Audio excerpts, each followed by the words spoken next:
সাল 2023 জুলাই মাসের মধ্যবর্তী সময় আমি আমার গ্রামের বাড়ি টাঙ্গাইল গিয়েছিলাম। আমার টাঙ্গাইলে যাওয়া হলেই আমি এবং আমার বন্ধুরা মিলে এক বড় ভাইয়ের বাসায় চায়ের দোকানে মাঝে মধ্যে আড্ডা দিই।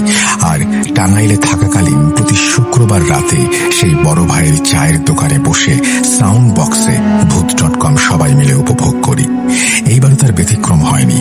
3 মার্চের রাতে আমরা সবাই মিলে দোকানে বসে ভূত.com এর এপিসোড 161 উপভোগ করছিলাম। এমন সময় হঠাৎ রাত 1টার দিকে দোকানে হন্তদন্ত হয়ে 20-22 বছরের একজন ভাই আসেন। এসেই তিনি বলতে শুরু করেন, ভাইয়ারা, আপনারা কি ফজরের আজান পর্যন্ত এখানে আছেন?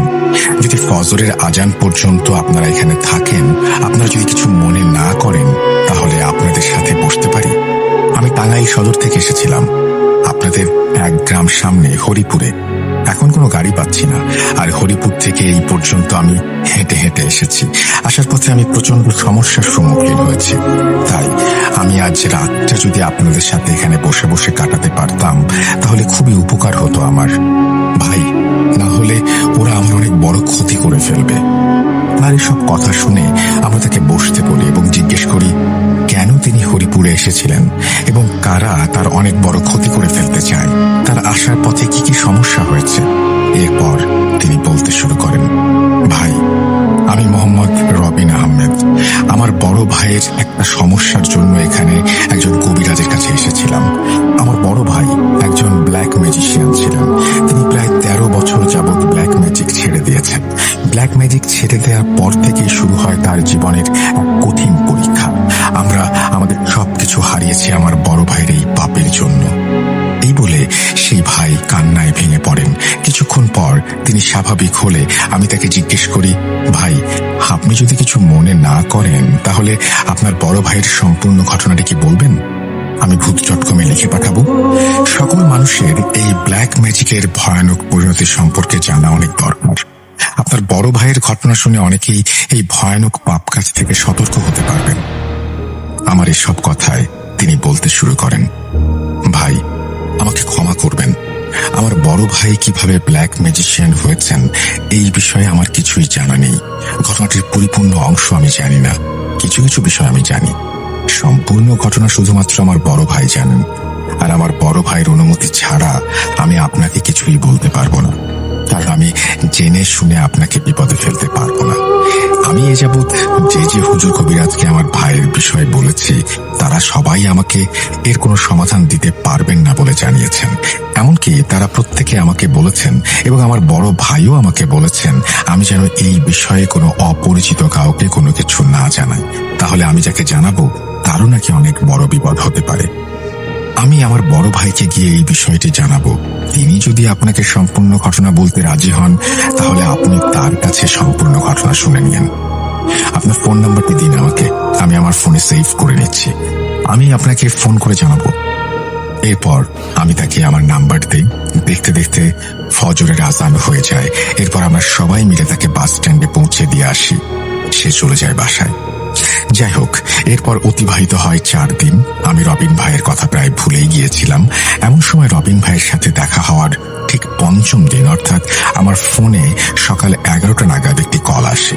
অপরিচিত একটি নাম্বার থেকে কলটি রিসিভ করতে ওপাশ থেকে একজন বলতে শুরু করেন, আসসালামু আলাইকুম ভাই, চিনতে পেরেছেন আমাকে? আমি রবিন আহমেদ। কিছুদিন আগে আপনার সাথে রাতে দেখা হয়েছিল। আমার বড় ভাইয়ের ঘটনা আপনি জানতে চেয়েছিলেন। আমি ভাইয়াকে আপনার বিষয়ে বলেছিলাম। তিনি আপনাকে তার জীবনের সম্পূর্ণ ঘটনা বিস্তারিত বলবেন বলে আমাকে জানিয়েছেন। ভাইয়ার ঘটনাটি শুনতে হলে আপনাকে আমাদের বাসায় আসতে হবে। আপনি আজ বিকেল 5টার আগে আমাদের বাসায় চলে আসুন। আপনি টাঙ্গাইল সদরে এসে আমাকে কল দিন, আমি আপনাকে রিসিভ করব। তার এসব কথা শুনে আমিও রাজি হয়েছেন। বিকেল 5টা নাগাদ আমি টাঙ্গাইল সদরে পৌঁছে যান। এরপর রবিন ভাই এসে আমাকে তাদের বাসায় নিয়ে যান। তার বড় ভাইয়ের রুমে আমাকে নিয়ে যান। প্রথমে রুমে প্রবেশ করতেই প্রচন্ড বাজে একটা দুর্গন্ধ আমার নাকে ভেসে আসে। প্রবেশ করতে আমি দেখি বিছানায় মানব কঙ্কালের মতো মতো একটি জীবন্ত লোক শুয়ে আছে। রবিন ভাইয়ের বড় ভাইকে দেখে আমি একদম বাকরুদ্ধ হয়ে যাই। আমি আমার নিজের চোখকে বিশ্বাস করতে পারছিলাম না। রবিন ভাইয়ের বড় ভাইয়ের মুখে, হাতে অসংখ্য ক্ষতের দাগ। কিছু দাগ একেবারে নতুন, আর কিছু দাগ একেবারে পুরনো। রবিন ভাইয়ের বড় ভাইকে দেখে আমার মনে প্রচন্ড অস্থিরতার সৃষ্টি হয়।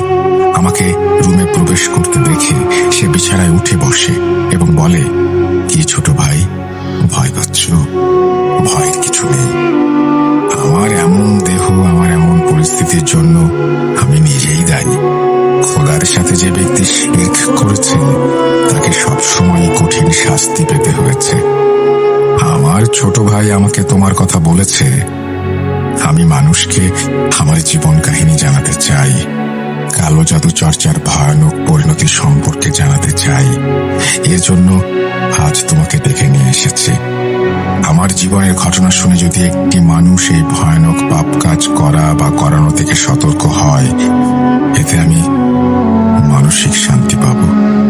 আমার দিন ফুরিয়ে যাচ্ছে, আমার সময় ঘনিয়ে এসেছে। এই বলে রবিন ভাইয়ের বড় ভাই তার জীবনের করুণ ঘটনাটি বলতে শুরু করেন।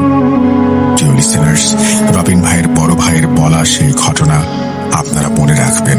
এর কারণটা ঘটনার শেষের অংশে আপনারা জানতে পারবেন। চলুন চলে যাওয়া যাক ঘটনার গহীনে। বলছেন রবিন ভাইয়ের বড় ভাই।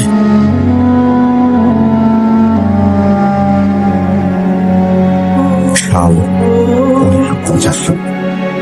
আমার বাবা একজন সরকারি চাকরিজীবী হওয়ায় তার বদলি হয়ে যায় চট্টগ্রামে।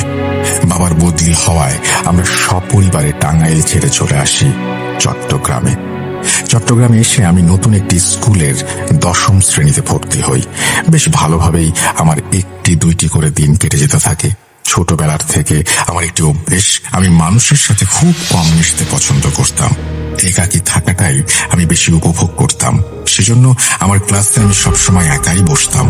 সেদিন তো হ্যালো গাইস, আপনাদের কাছে এই গল্পটা কেমন লাগতেছে অবশ্যই কমেন্ট করে জানাবেন, এবং গল্প ভালো লাগলে আইডিটি ফলো করে দেবেন।